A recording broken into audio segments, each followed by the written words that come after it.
Hello welcome back to our channel. അപ്പോൾ ചെറിയൊരു cooking video കണ്ടാലോ. അപ്പോൾ കൂണ് നല്ലപോലെ ഞാൻ വൃത്തിയാക്കി എടുത്ത് വെച്ചിട്ടുണ്ട്. അപ്പോൾ നല്ല ക്ഷമ വേണം, എന്നാൽ മാത്രമാണ് വൃത്തിയാക്കി എടുക്കാൻ പറ്റത്തുള്ളൂ. അപ്പോൾ നിങ്ങൾക്ക് ക്ഷമ ഉണ്ടെങ്കിൽ നിങ്ങളൊന്ന് ട്രൈ ചെയ്ത് നോക്കിക്കോളൂ, ചുമ്മാ ഇരിക്കുകയല്ലേ. ഓക്കെ, അപ്പോൾ എങ്ങനെ തയ്യാറാക്കാൻ നോക്കിയാലോ. അതിനായിട്ട് ഞാൻ കുറച്ച് ചെറുള്ളിയും കാന്താരി മുളക്, തേങ്ങ, മഞ്ഞൾപ്പൊടിയാണ് ഉപയോഗിച്ചിരിക്കുന്നത്. ഇത് മൂന്ന് നന്നായിട്ട് മിക്സിയിൽ ജസ്റ്റ് ഒന്ന് ഗ്രൈൻഡ് ചെയ്തെടുക്കുക. കുറച്ച് അരയ്ക്കാവുള്ളൂ, ഒത്തിരി അരയാൻ പാടില്ല. അതിന് ശേഷം നമ്മുടെ റെഡിയാക്കി വെച്ചിരിക്കുന്ന കൂണുണ്ടല്ലോ, അതിലോട്ട് നന്നായിട്ട് ഉപ്പും ചേർത്ത് മിക്സ് ചെയ്യണം കേട്ടോ. ഉപ്പ് ചേർക്കാൻ മറക്കല്ലോ കേട്ടോ. പിന്നെ ഇത് ചുടാൻ വേണ്ടി ഞാൻ എടുക്കുന്നത് വാഴയിലയാണ്. പിന്നെ കൂവയുടെ ഇലയും ഉപയോഗിക്കാവുന്നതാണ് കേട്ടോ.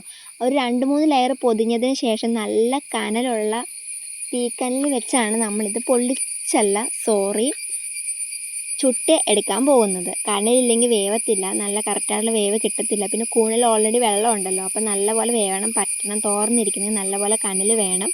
അപ്പോൾ നല്ല ടേസ്റ്റി ആയിട്ടുള്ള ഫുഡാണ്. അപ്പോൾ നിങ്ങൾ എല്ലാവരും ട്രൈ ചെയ്യണം. അങ്ങനെ ഒത്തിരി ആൾക്കാരൊന്നും ഇതങ്ങനെ ട്രൈ ചെയ്ത് നോക്കിയിട്ടില്ല. കൂൺ കറിയേക്കാളും നല്ലതായിട്ടുള്ളൂ, നല്ല സംഭവമാണിത്. അപ്പോൾ നമ്മുടെ സാധനം റെഡിയായി വന്നിട്ടുണ്ട്. അപ്പോൾ നല്ല ടേസ്റ്റാണ്, വാഴയുടെ സ്മെല്ലൊക്കെ ഉണ്ട്, കാണുമ്പോൾ തന്നെ വായിൽ വെള്ളം ഓറുന്നുണ്ട് കേട്ടോ. അപ്പോൾ നല്ല രുചിയാണ് കേട്ടോ. നോർമൽ കറിയേക്കാളും പ്രത്യേക ഒരു ടേസ്റ്റാണ് ഇതിന്, പ്രത്യേക ഒരു ടേസ്റ്റാണ്. അപ്പോൾ നിങ്ങൾ എല്ലാവരും ട്രൈ ചെയ്ത് നോക്കുക.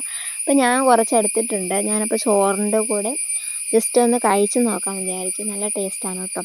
ഓക്കെ, അതിന് മുമ്പ് നിങ്ങൾ ആദ്യമായിട്ട് എൻ്റെ ചാനൽ കാണുന്നെങ്കിൽ എല്ലാവരും സപ്പോർട്ട് ചെയ്യുക, സബ്സ്ക്രൈബ് ചെയ്യുക, സപ്പോർട്ട് ചെയ്ത് കൂടെ കൂട്ടുക. അപ്പോൾ ഫസ്റ്റത്തെ വീഡിയോ ആണ്. അപ്പോൾ അടുത്ത വീഡിയോ കാണുന്നവരെ ബൈ.